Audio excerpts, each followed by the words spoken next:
Fala galera cascateira, fala comigo seus pedaços, chama aí que nós vamos. Então galera, esse vídeo aqui, né, é mais para falar um pouquinho, né, sobre o que aconteceu agora aí de manhã cedo, né, a seleção brasileira feminina eliminada da Copa do Mundo, atuação muito ruim diante da Jamaica, que é uma seleção assim de baixo escalão, com todo respeito, mas é uma seleção de baixo nível, e o Brasil tinha hoje a obrigação de ter conseguido essa vitória para se classificar ainda que na segunda posição da chave. Mas hoje foi um dia realmente que nada deu certo, né? As meninas sentiram muita pressão, elas sentiram muito a obrigação de terem um desempenho à altura da estrutura que foi oferecida para elas nesse ciclo pela CBF. Hospedagem de primeira, transporte também de primeiro nível,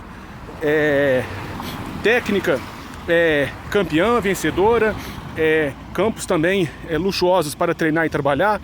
Então, ao contrário do que aconteceu em ciclos anteriores, dessa vez essa seleção teve suporte, e essas meninas, vale lembrar, elas jogam, né, boa parte delas ali joga em grandes ligas europeias, jogam nos Estados Unidos, enfim, tinha toda a capacidade para fazer esse resultado, mas vocês viram aí, né, foi um jogo em que o nervosismo bateu forte. O primeiro tempo eu até achei que o Brasil jogou razoavelmente bem, e fiquei com a impressão de que do primeiro para o segundo tempo, que o gol seria questão de tempo, e aí depois do gol a Jamaica teria que se abrir, a Jamaica teria que sair para o jogo, mas não, o segundo tempo deu tudo errado. As grandes jogadoras não assumiram a responsabilidade de tentarem jogadas individuais. O Brasil pouco criou no segundo tempo, aliás, não criou nenhuma chance clara de gol. Chance clara de gol não teve nenhuma. E a Jamaica se fechou, fez bem ali o seu processo, o seu trabalho defensivo, e avança aí às oitavas da Copa do Mundo. E assim, pessoal, não vamos deixar de apoiar o futebol feminino, vamos continuar dando força, vamos continuar torcendo. Ano que vem, se não me engano, já tem Olimpíada, então é mais uma chance da nossa seleção dar uma resposta. Mas hoje não tem como não classificar isso aí como uma pipocada, uma amarelada, um vexame. A Pia hoje não, né? A Pia, quando não tem que mexer igual no jogo lá contra o Panamá, ela vai e mexe. Aí hoje ela vai deixar para mexer lá para os 80 minutos, né? Até então ela tinha feito apenas uma alteração, então também até a técnica campeã que o Brasil trouxe também totalmente perdida, totalmente sem critérios, e tem que ser criticada sim, porque quando a nossa seleção foi eliminada na Copa do Mundo masculina contra a Croácia, o Tite foi intensamente cornetado. Então a Pia também tem que ser cobrada. Não estou dizendo assim, tem que ser mandada embora, que tem que ser trocada. Isso aí é uma avaliação que a CBF tem que fazer mediante os investimentos feitos e os resultados alcançados. Mas dessa vez foi vexame.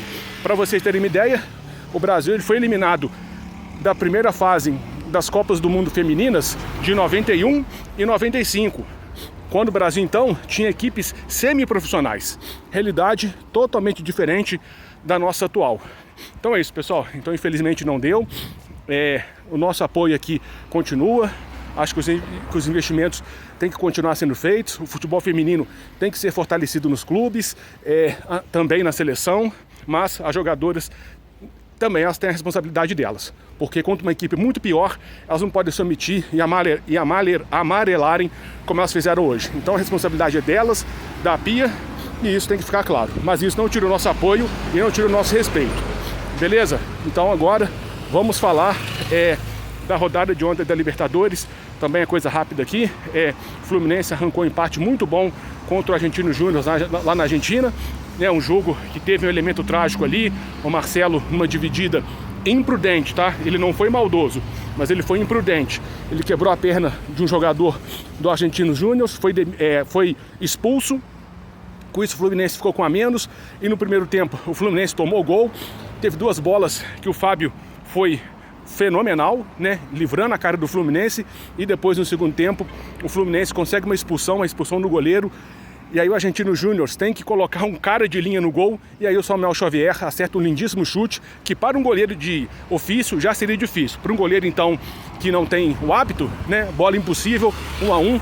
Dentro da circunstância, ótimo resultado. E agora o Fluminense tem que jogar bola, mas também tem que ter aquele algo a mais de Libertadores para chegar no Rio e confirmar a sua classificação.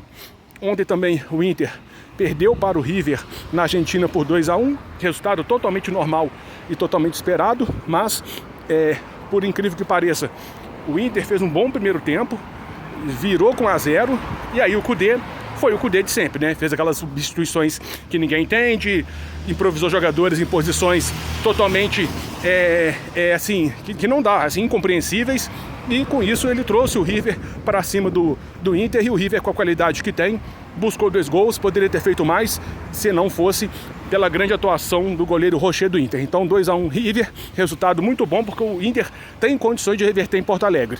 Claro que o River é favorito, mas o Inter tem condição de reverter. E também ontem o Atlético Paranaense, o Sintético Paranaense, Curitiba, beijo aí pra vocês, hein? O Sintético Paranaense foi à Bolívia, nas alturas, né, na altitude, e tomou ferro, 3-1 pro Bolívar. Assim, pessoal, o Bolívar, quando joga no nível do mar, não é um time tão ruim assim não, tá? Então eu acho que pro Atlético, pro Sintético, ficou muito difícil. Claro que eles têm o carpetinho deles lá, e que isso ajuda. Isso pode até fazer com que eles consigam ter um respiro, mas ali, ó, se o Atlético não vira com 2-0 no primeiro tempo, eu acho muito difícil. Como já acho também, acho que o Atlético Paranaense, o Sintético, se complicou bastante.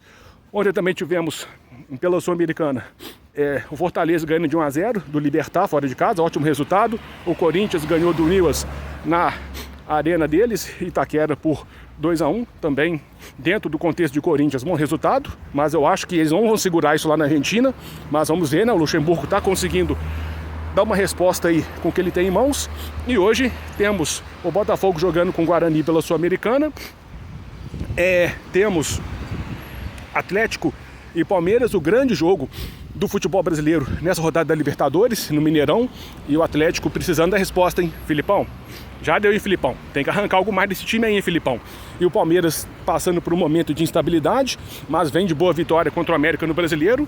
Então, assim, Palmeiras levemente com favorito para esse confronto, mas hoje o Atlético tem que dar uma resposta. Chega, né, Filipão, de só perder e empatar. E para fechar, pessoal, amanhã, tá, tem Flamengo Olímpia. E aí também acompanharemos esses jogos todos aí e faremos e traremos aí as nossas impressões, as nossas opiniões. Então é isso, galera cascateira. Grande abraço para vocês, tamo junto e chama seus pedaços.